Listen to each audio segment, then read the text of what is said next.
Hi, and welcome back to U.S. History with me, Mr. Snyder, and today we're going to talk about beginning topic 3, which is the settlement of the West, and how that affected the American Indians that were already living there.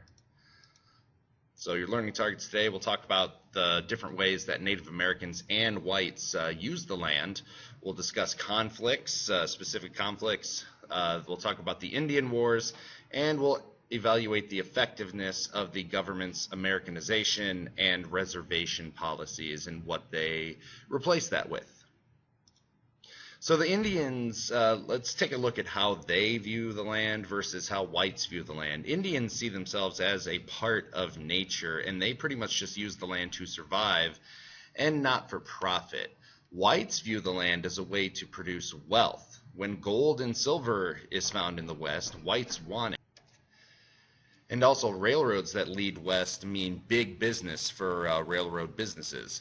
And I mean, if you really think about it, forgetting the first part of our nation's history where we pushed the Indians off the East Coast, ever since the Indian Removal Act of 1830, Indians have been moved westward by the government into this great American desert called the Great Plains because most considered it uninhabitable. But now people move there because they find ways to inhabit it. People make houses out of sod because there's no trees there available for lumber, and they learn how to farm on the arid soil. In 1850s, however, gold has been discovered in the West, some on the Indian land as well. So Americans, in addition to that, want a transcontinental railroad to make it easier to get to the West. What they don't know is that when Americans move west, they unknowingly bring diseases to which the Indians are not immune, in which many of them die, and they also destroy the buffalo herds that the Indians relied upon. And so because of these factors and because the land out there is so valuable to the whites, the U.S. government begins to place the Indians on reservations, which are, I'm sure you know, specific areas set aside for the Indians' use. Which means that especially if the tribe was very nomadic, it makes their previous traditions and ways of life impossible to continue. Most of them face poverty on these reservations, and they lose their traditional way of life. So conflicts occur because of this conflict over the land. And so the Plains Indians, because of the reservation system, see their previous life slipping away, so they decide to attack. And the Sioux tribe attack settlements in Minnesota, and because of this, they kill about 400 settlers, and because of this, the U.S. Army is dispatched, and they push the Sioux into North Dakota and South Dakota.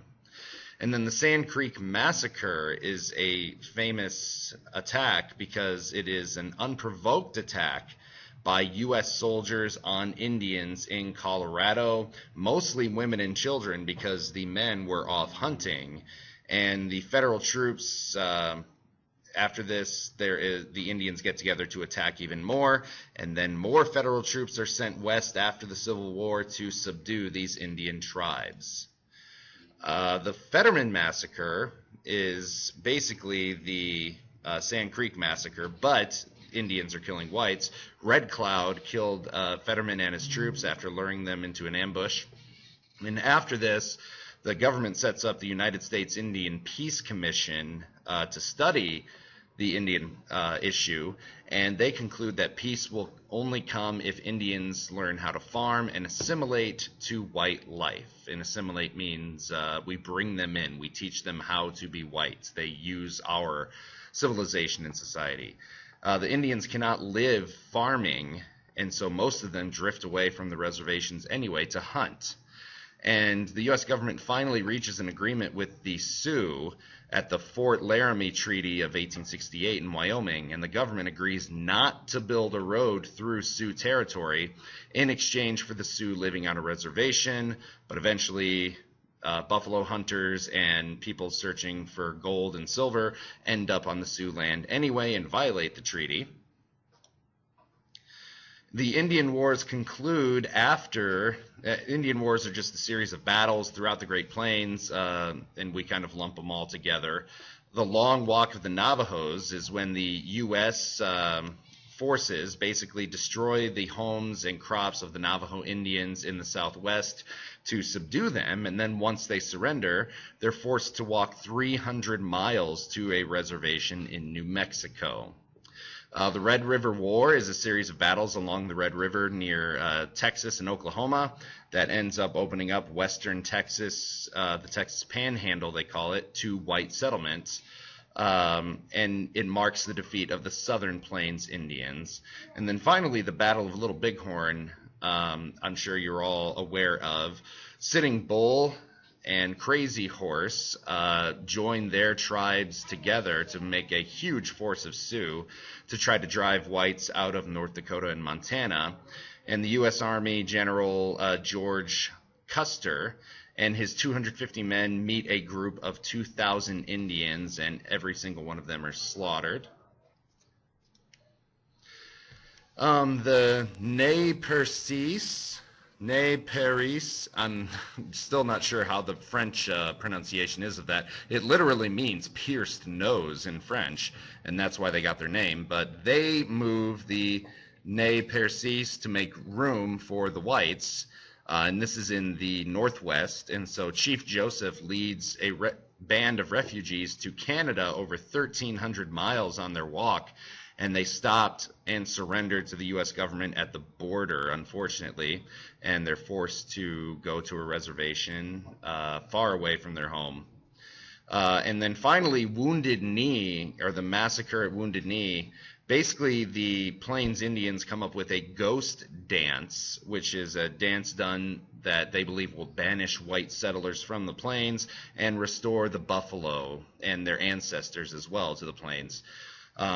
The U.S. troops are sent in to quell this rebellion. This is seen as a rebellion.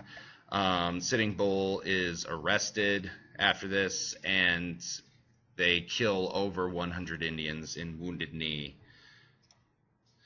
The government solutions to this Indian issue are to replace the failed reservation system with a law called the Dawes General Allotment Act.